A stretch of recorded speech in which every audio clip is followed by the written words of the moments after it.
महायुति में सब कुछ ठीक है या फिर अंदर खाने चल रहा है?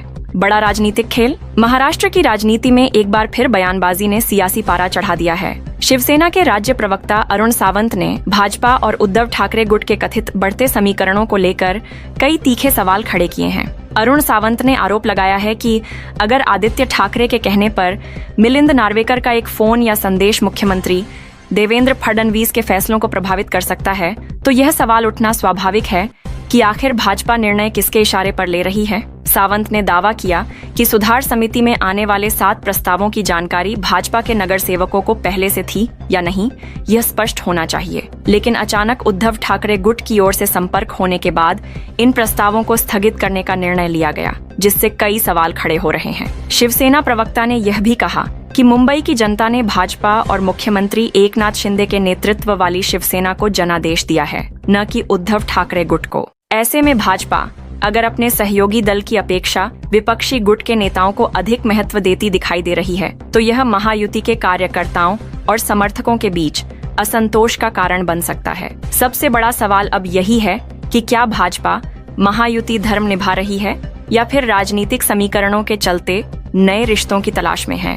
अरुण सावंत के इस बयान के बाद महाराष्ट्र की राजनीति में नई चर्चा शुरू हो गई है। आने वाले दिनों में भाजपा और महायुति के अन्य घटकों की प्रतिक्रिया पर सबकी नजरें टिकी रहेंगी। फिलहाल यह राजनीतिक आरोप प्रत्यारोप का मामला है और संबंधित पक्षों की ओर से इन आरोपों पर आधिकारिक प्रतिक्रिया का इंतजार है। कैमरामैन अभय यादव के साथ तेजेंद्र सिंह, महाराष्ट्र तक, टीव्ही न्यूज। सध्या विविध वर्तमानपत्रांमध्ये आणि टीव्ही चॅनेलवरती एकच गोष्ट सुरू आहे की मुख्यमंत्र्यांना मातोश्रींवरून फोन आणि उपमुख्यमंत्री श्रीमान एकनाथ शिंदेजी यांना धक्का। आता पहा, एकनाथ शिंदे यांना धक्का देण्याकरता चहू बाजूंनी प्रयत्न केले जात आहेत। म्हणजे एकनाथ शिंदेजी हे जे काही व्यक्तिमत्व आहे किती श्रेष्ठ असेल, त्याला पाडण्याकरता, धक्का देण्याकरता चहू बाजूंनी प्रयत्न होत आहे। गोष्ट काय होती तर काल सुधार समितीमध्ये 7 महत्वाचे काहीतरी प्रस्ताव येणार होते। दुपारी आमदार आदित्य ठाकरे उबाटाचे यांनी प्रेस कॉन्फरन्स घेतली। ती झाल्यानंतर लगेच त्यांनी त्यांचे निकटवर्तीय नार्वेकर यांच्या कानामध्ये जाऊन काहीतरी सांगितलं। लगेच नार्वेकर यांनी रात्री 2:30 वाजता म्हणे मुख्यमंत्री देवेंद्र फडणवीस यांना फोन केला आणि काहीतरी SMS पाठवला।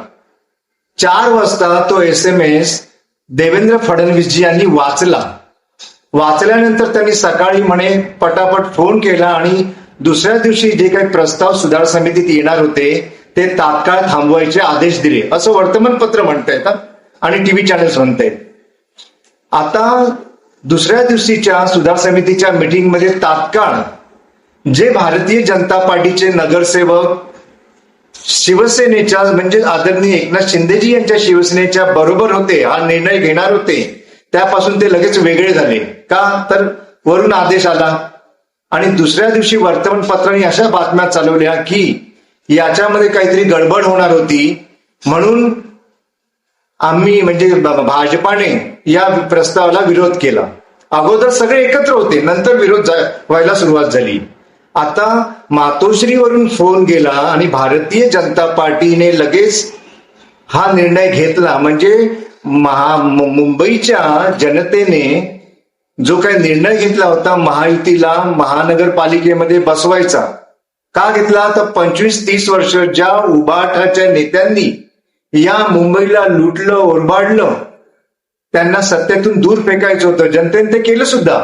आता त्याच उबाटाच्या नेत्यांच्या आदेशावरती जर भारतीय जनता पार्टीचं सर्वोच्च नेतृत्व फोनवरून आलेल्या गोष्टीला ऐकून जर निर्णय घेत असेल तर मग जनतेने भविष्यात विचार हा केलाच पाहिजे।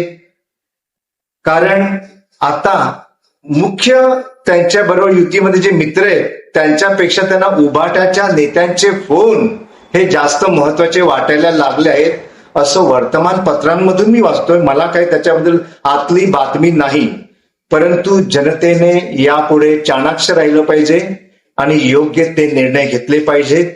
एकनाथ शिंदे यांच्या बाजूने महाराष्ट्राच्या जनतेने भक्कमपणे उभं राहिलं पाहिजे। किती धक्का देण्याचा प्रयत्न कोणी करू